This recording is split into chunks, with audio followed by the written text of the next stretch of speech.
Hi guys, and this is how to make a helicopter. I'm doing this for a science fair, that's why I made it. So you will need cardboard, popsicle sticks, a DC motor, a battery, a switch, or like a button, wires, paper, and a hot glue gun. So you need to cut out cardboard, the shape of this helicopter.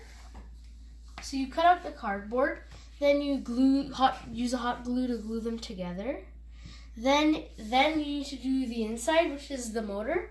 You take the DC motor and 2 wires, and you connect them. And just basically all here, you have to connect the wires to the DC motor. You also have to connect it to the battery, and there has to be one connection from the battery to the switch, and from the switch to the motor, so you can control when the helicopter moves and when it doesn't. So you connect all these wires like this. So the battery connects to the switch, the positive one, and then there's a negative one goes directly in. And there's also one for the switch, so if you turn it on, it sends positive charge into the DC motor, making it go. So after you do that, you need to make the blades. So you cut out paper rectangles, thin rectangles, and you make a hole in them and put them through the DC motor, which is sticking out here.